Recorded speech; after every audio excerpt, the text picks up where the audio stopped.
Hey guys, welcome back to my channel. നമ്മൾ ഇന്നത്തെ video എന്താണെന്ന് ചോദിച്ചാൽ പ്രഗ്നൻ്റ് ആയിട്ട് നിൽക്കുന്ന ലേഡീസിനെല്ലാം തന്നെ വളരെയധികം യൂസ്ഫുൾ ആകുന്ന ഒരു വീഡിയോ ആയിട്ടാണ് ഞാൻ ഇന്ന് വന്നിരിക്കുന്നത്. അതായത് നമ്മൾ ഡെലിവറിക്കായിട്ട് ഹോസ്പിറ്റലിൽ പോകുന്നതിന് തൊട്ട് മുന്നേ എന്തൊക്കെ കാര്യങ്ങളാണ് നമ്മൾ പ്രിപ്പയർ ചെയ്യണം എന്നുള്ളൊരു വീഡിയോ ആയിട്ടാണ് വന്നിരിക്കുന്നത്. നമുക്ക് സ്റ്റാർട്ട് ചെയ്യാം. അതിന് മുന്നോടിയായിട്ട് എൻ്റെ ചാനൽ ആദ്യമായിട്ട് കാണുന്ന ആരെങ്കിലും ഉണ്ടെങ്കിൽ പ്ലീസ് ഒന്ന് സബ്സ്ക്രൈബ് ചെയ്യുക. അതിൻ്റെ അടുത്ത് ചെറിയൊരു ബെല്ലൈക്കൻ എന്നൊരു ഓപ്ഷൻ ഉണ്ട്.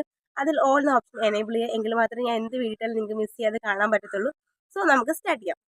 നമ്മൾ ഹോസ്പിറ്റൽ ഡെലിവറിക്ക് പോകുന്നതിന് മുന്നേ മെൻ്റലി ഫിസിക്കലി നമ്മൾ പ്രിപ്പയർഡ് ആയിരിക്കണം. അപ്പോൾ അതിന് വേണ്ടിയുള്ള കുറച്ച് ടിപ്സാണ് ഞാൻ നിങ്ങളുമായിട്ട് ഷെയർ ചെയ്യുന്നത്.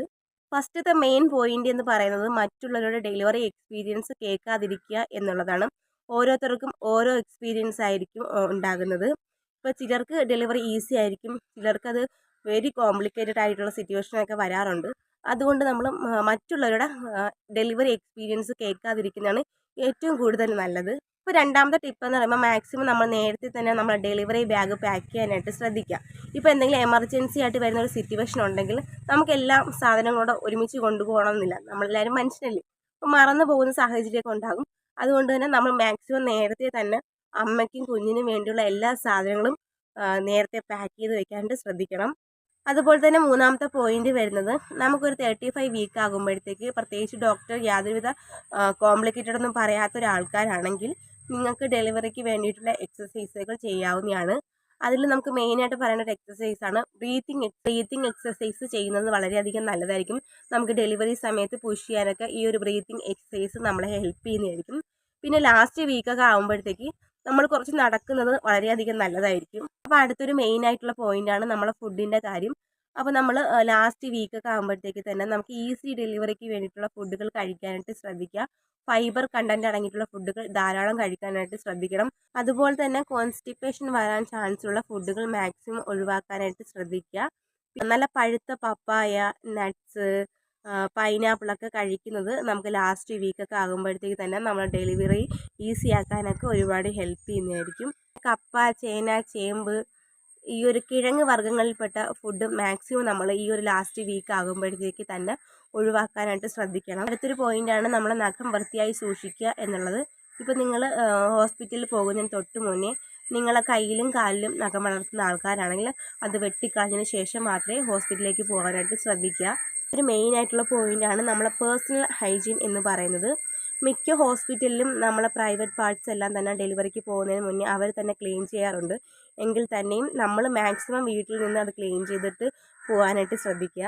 ഈ ഒരു ടൈമിൽ നിങ്ങൾക്ക് എന്തെങ്കിലും ബുദ്ധിമുട്ടോ അല്ലെങ്കിൽ എന്തെങ്കിലും ഡൗട്ട്സോ ഉണ്ടെങ്കിൽ അത് നിങ്ങൾ കാണുന്ന ഡോക്ടറോട് തന്നെ ചോദിക്കണം.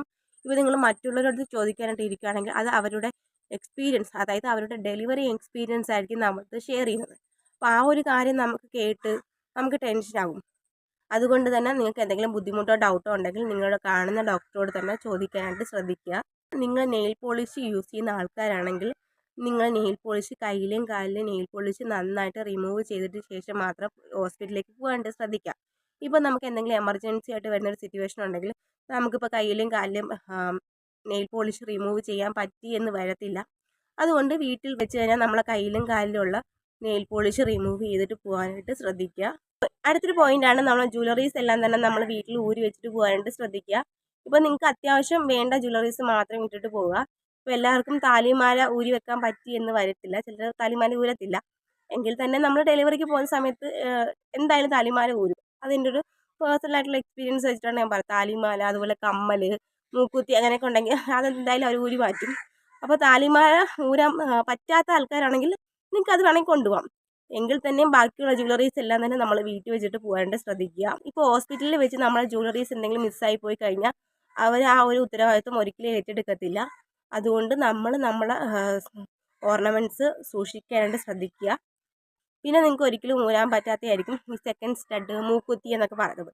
അപ്പം നിങ്ങൾ അത് മാക്സിമം വീട്ടിൽ വെച്ചിട്ട് ഊരി നോക്കുക. ഊരി നോക്കിയിട്ട് നിങ്ങൾക്ക് ഹോസ്പിറ്റലിൽ വരുന്ന സമയത്തും അത് ഊരാൻ പറ്റുന്നുണ്ടോ എന്ന് നോക്കിയതിന് ശേഷം മാത്രം അത് ഊരിയെടുക്കുക. അപ്പം അതുകൊണ്ട് മാക്സിമം ഓർണമെൻറ്റ്സ് എല്ലാം തന്നെ വീട്ടിൽ ഊരി വെച്ചിട്ട് പോവുക. അപ്പോൾ ഇത്രയും കാര്യങ്ങളാണ് നമ്മൾ ഹോസ്പിറ്റലിൽ ഡെലിവറിക്ക് പോകുന്നതിന് തൊട്ട് മുന്നേ പ്രിപ്പയർ ചെയ്ത് വെക്കേണ്ടത്. അപ്പോൾ ഇനി ഇതിൽ കൂടുതൽ എന്തെങ്കിലും നിങ്ങൾക്ക് അറിയാമെന്നുണ്ടെങ്കിൽ താഴെ നിങ്ങൾക്ക് കമൻറ്റ് സെക്ഷനിൽ അറിയിക്കാവുന്നതാണ്. ഈ ഒരു വീഡിയോ നിങ്ങൾക്ക് യൂസ്ഫുള്ളായി എന്ന് തോന്നുകയാണെങ്കിൽ മറ്റുള്ള ആൾക്കാരിലേക്ക് മാക്സിമം എത്തിക്കാനായിട്ട് ശ്രദ്ധിക്കുക. അപ്പം നമുക്കിനി മറ്റൊരു വീഡിയോയിൽ കാണും വരെ ബായ്.